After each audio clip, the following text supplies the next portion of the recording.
the retired general and air officers who are present here. I've also noticed a strong contingent, Mrs. Matatu, the spouses of all the service chiefs and members of your association,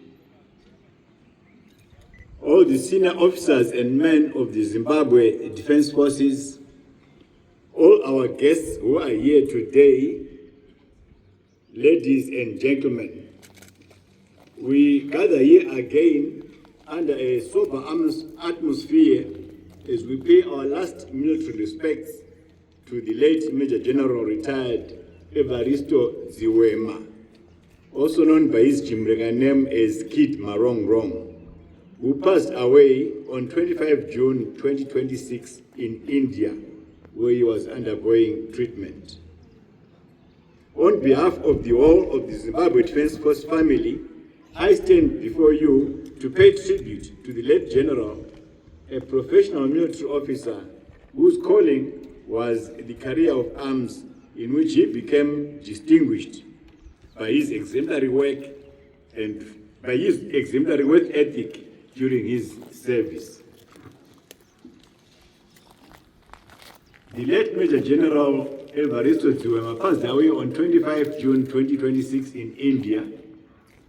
He was born on 1 January 1962 in Tandi communal area in Nyadongo village under Chief Tandi in Makoni district of Manicaland province. Born to Enos Dzihwema and Stella Kajokoto. He was the firstborn in a family of 8, 3 boys and 5 girls. And the other children in his family include Leocadia, Lacos, who unfortunately is late, Maria, Francisca, Nolin, Letitia, and Sherlock. His family moved to Tandi after being forcibly removed from Dombo area near the present-day Christy Mambo Secondary School. He commenced his primary education at the age of 5, starting at Chapanya Primary School and later Sikada Primary School between 1967 and 1973. He then went to St. John's Secondary School in Chikwaka from 1974 and completed his O-level at the age of 15 in 1977. After completing his O-level, he briefly worked for Pearl Assurance Company as a clerk, where he was paid as a juvenile since he was way below the age of the majority, which by then was 21.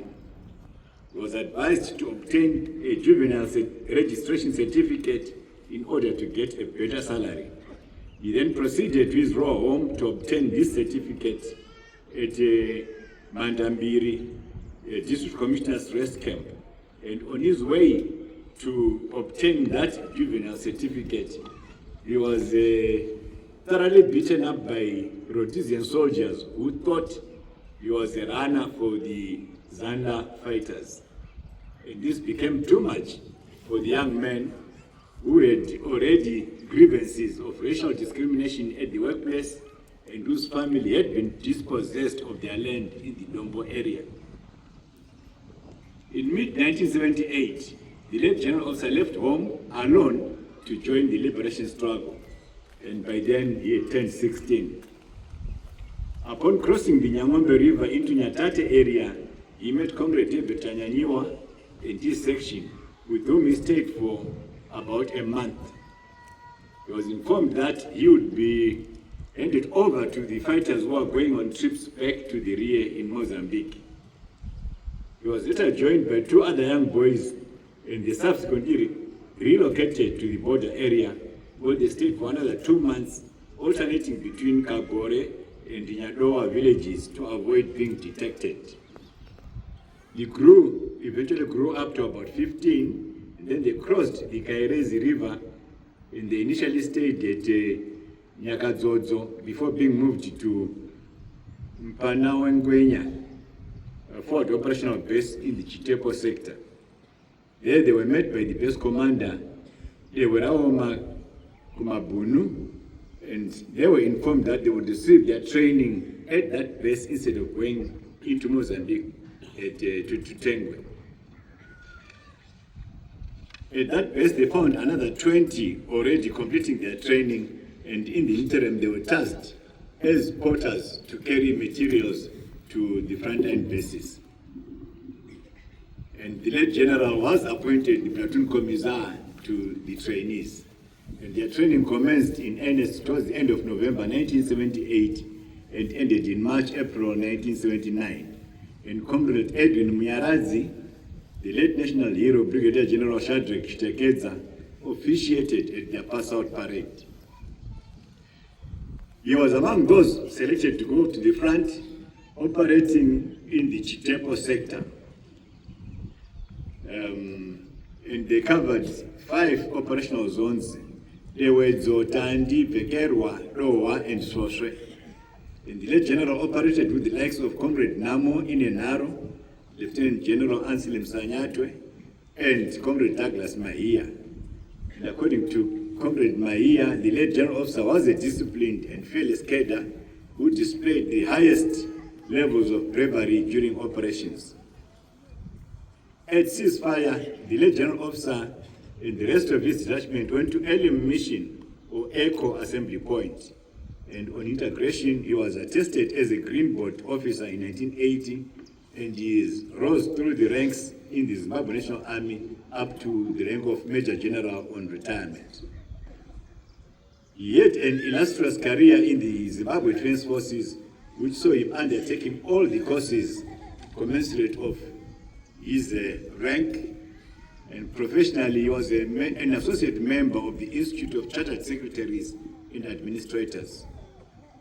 He held various command and staff appointments during his service, starting off as an officer commanding of a company in 13 and 15 infantry battalions between 1980 and 1982. Other notable appointments that he held include the following: Administrative Staff Officer Grade 2 at 3 Infantry Brigade, Brigade Major at 3 Infantry Brigade, Quartermaster Staff Officer Grade 2 at Army Headquarters, Staff Officer Grade 1 responsible for contracts at the Directorate of Procurement, General Manager at the Army Clothing Factory, Colonel Careers, Director Procurement, Colonel Quartermaster Staff, Director Finance at Zimbabwe Defence Forces Headquarters, Director Procurement, again at Zimbabwe Defence Forces Headquarters, Director General of Service Personnel at Zimbabwe Defence Forces Headquarters. Between 2015 and 2017, the late general was seconded to the civil service as the principal director responsible for indigenization and economic empowerment in the Ministry of Youth, Indigenization and Economic Empowerment. He was also appointed a member of the National Indigenization and Economic Empowerment Board. He was deeply involved in the operationalization of the Empower Bank, a youth-friendly financial institution. He retired from active service on 20 December 2017 to take up full appointment in the Ministry of Youth, Indigenization and Economic Empowerment. And he was later transferred to the Ministry of Veterans of the Liberation Struggle Affairs, where he served as Chief Director until the time of his demise. The late General was also a well-decorated officer, awarded the following medals: a Liberation Medal for his contribution during the liberation struggle, Independence Medal again for his contribution towards the independence of Zimbabwe, 10-year service medal for his immense contribution to the integration, formation and development of the Zimbabwe National Army during the first 15 years of its existence, and long and exemplary medal for his exemplary service for continuous service beyond 15 years.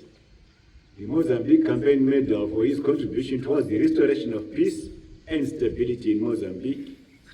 The Democratic Republic of Congo Medal for his contribution towards peace and regard for humanity in the Democratic Republic of the Congo during Operation sovereign legitimacy, and commander of the Zimbabwe Order of Merit Award for his distinguished service to Zimbabwe and to humanity at large.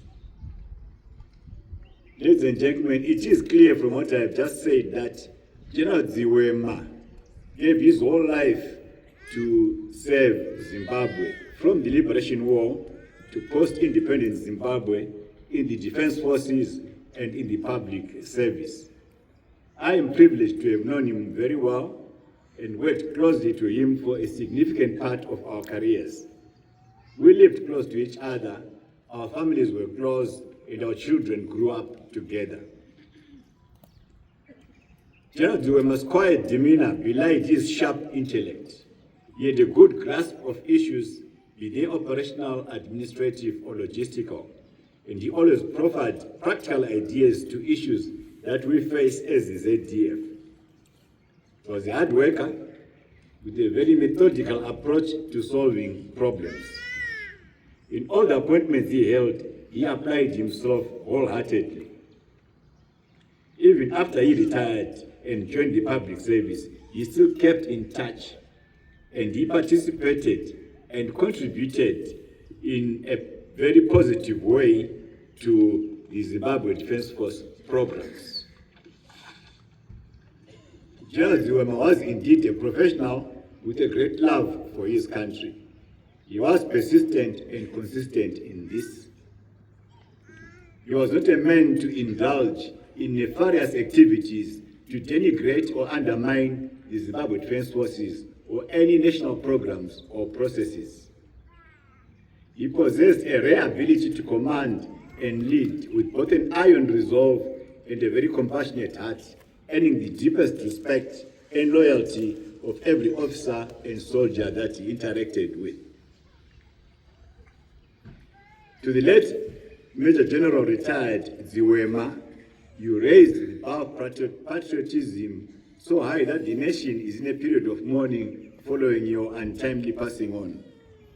Your professional conduct, whose qualities were based on honesty, integrity, humility, stability, loyalty, enthusiasm, and leadership, speaks well into your legacy.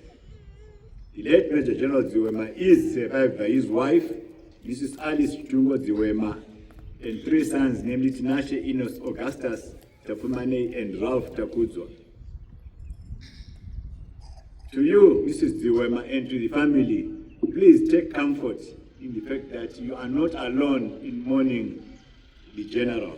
We are with you all the way.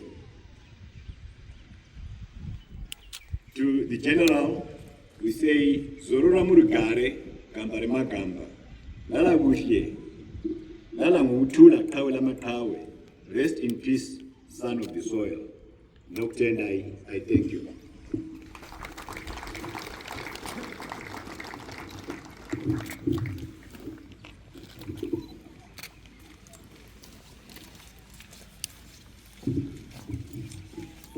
Kuvazukuru vaya vanga vachiti kupururudza kunotendera here nana mbuya